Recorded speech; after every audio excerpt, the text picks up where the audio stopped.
This is a video looking at the addition and subtraction of algebraic fractions, and I'm just going to go over how we add fractions. If we have a fraction like half plus a 6, you probably multiply the numerator by 3, denominator by 3, to get 3 over 6 plus 1 over 6 gives 4 over 6, and that simplifies to 2 over 3.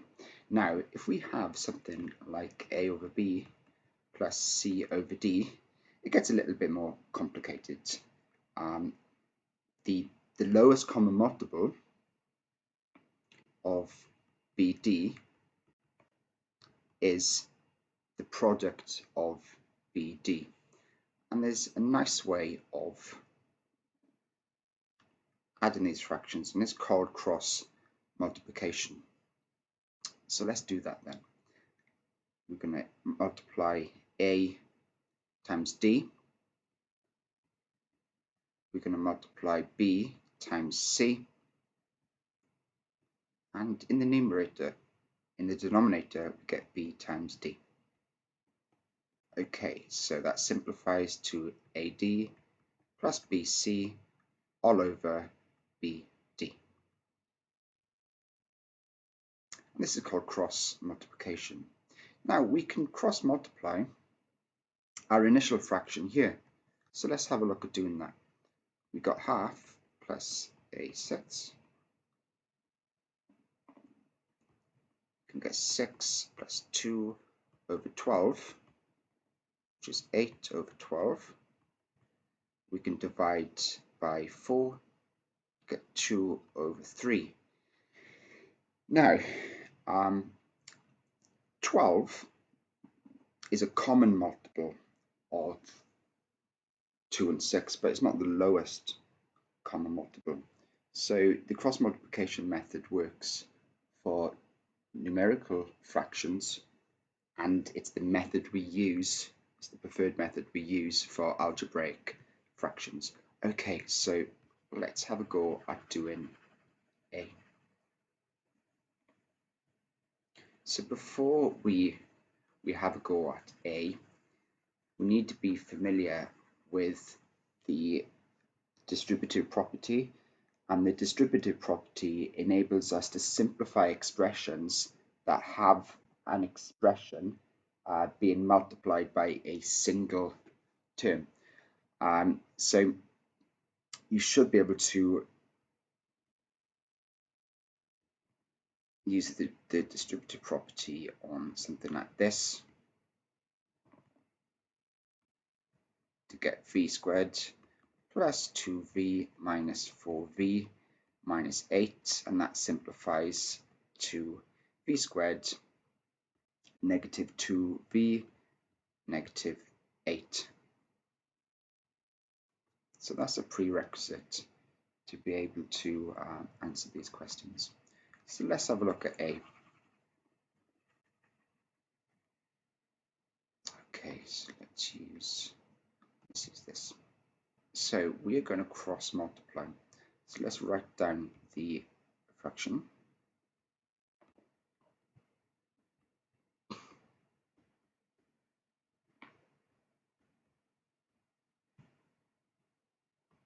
Okay.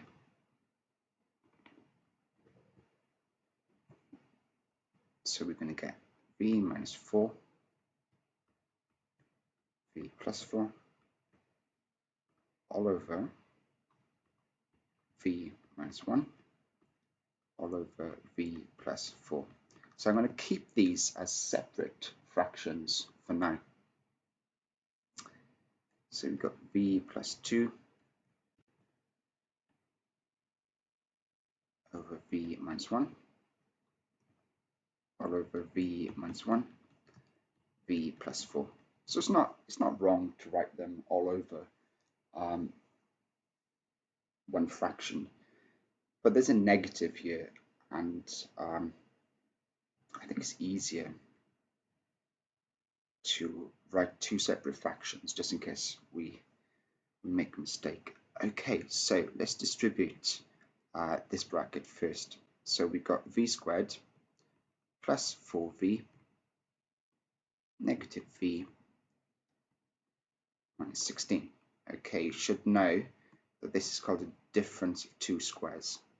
This thing here is called the difference of two squares. The denominator is v minus 1, v plus 4. The numerator on the second fraction is v squared minus v plus 2v negative 2. And we've got the same denominator. Okay, now this negative here causes a lot of problems, a huge amount of problems with students. It's a really common misconception, and I'm just going to do this at the top. If we have this fraction, that is the same as negative a all over b. That is the same as a over, all those mean the same thing. We've just distributed the negative into the numerator, into the denominator, and if we take it outside, we're left with this result. Okay, so let's start simplifying this. Okay, so we've got v squared. Let's write this down. We've got v squared plus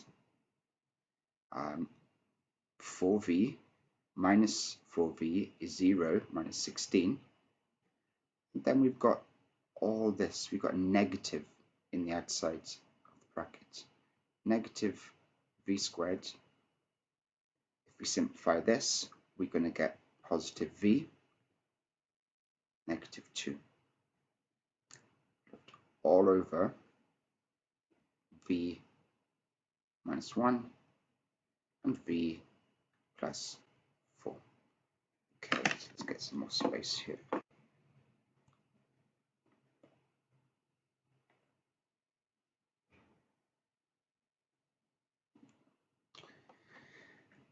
Okay, so let's distribute that negative into the bracket.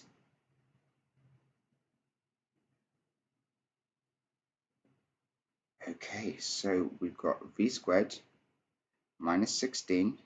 We're now going to distribute this into that bracket. Negative v squared, negative v, positive 2, all over v subtract 1, v plus 4. Okay, so I hope you can recognize if we simplify the numerator there, the v's are definitely going to go. So because v squared minus v squared is 0, okay, we are left with a negative v, and negative 16 plus 2 is negative 14.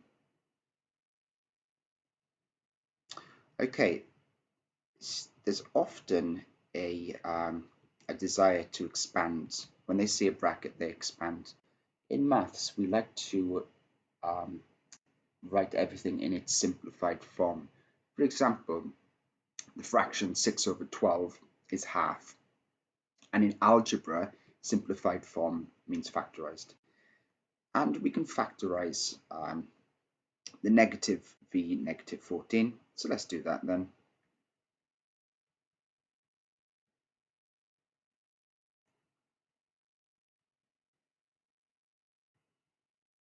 Okay, and that is the final answer. Now, pause the video and see if you can arrive at my answer from question A. If you can't, go back to my solution and spot the mistakes. Okay, so hopefully you've done that now and you've understood how to do A. Have a go at doing B and C and pause the video. Okay, hopefully you've done B and C, and I'm just going to give the solutions to B and C. If you can see, there's a common theme of factorizing the numerator. So in B, we've taken the -1 out, we factorized the -1, and in C, we factorized 2h, subtract 8 to 2 bracket h, subtract 4. Okay, so I hope this helps, and good luck with your maths.